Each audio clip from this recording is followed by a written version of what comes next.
transform the movement under Mahatma Gandhi. Last question would be that lady at the back, and then we must wrap up. We are perilously close to the witching hour. The young girl at the back.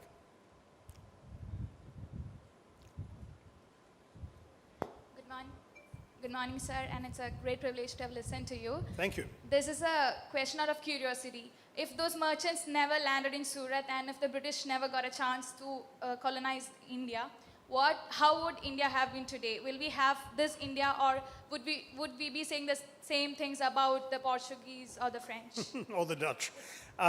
There was a scramble for overseas territories from European powers, and the argument that many make is that we were lucky, and that we were going to get colonized anyway because we're relatively militarily weak and divided, and so a European power would have established itself, as the Dutch did in Indonesia, the Portuguese did in Mozambique and Goa, the Belgians did in Congo, and so on. So if it wasn't the British, it would have been worse. And that's possibly true. But if you're going to ask me to go into counterfactual hypotheticals, it would be that the hypothetical would be, what if India had never been colonized? If no European power had dared to try and impose its will by force of arms, what would have happened? And there, the historical trend that was interrupted by the British was essentially the growing expansion of the Maratha Empire. The Marathas had spread as far south as Tanjavur. As you know, sambar was invented in Tanjavur because the Maratha ruler there, Sambhaji, was missing his dal, and so they had to invent something that would please his palate, and they actually therefore created, using ingredients that didn't exist in Maharashtra, like tamarind and the local dals and spices, they created sambar and named it for Sambhaji. So that's why we have sambar in South India, is because of the Marathas ruling us in Tanjavur. And they reached as far as Delhi, where the Mughal emperor was little more than a hostage of the Marathas. And though he ruled in name as Mughal emperor and firmans were issued under his seal, it was the Marathas who were telling him what to do. They went as far east as Calcutta, where they were only stopped by the Maratha ditch dug by the British. And of course, the West was already theirs. So despite the major setback at the Third Battle of Panipat in 1761, when Ahmed Shah Abdali defeated the Marathas, Abdali had no desire to stay and rule India.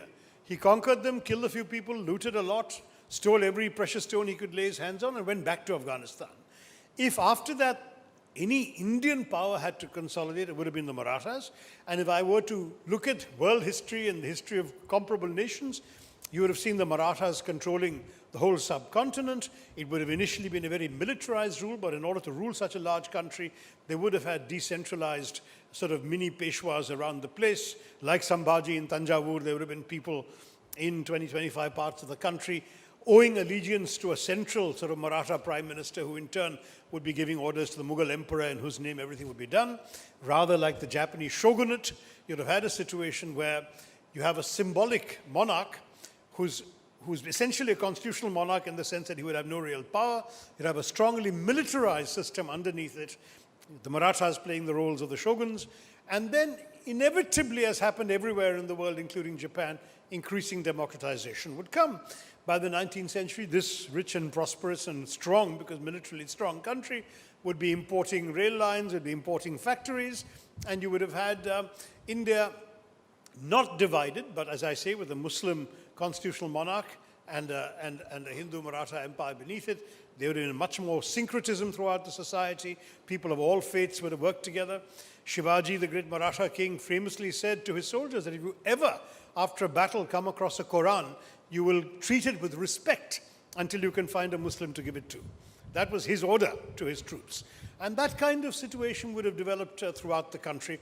And I think India would have been a great constitutional democracy on the sort of Japanese model, if you like, by the middle of the 20th century.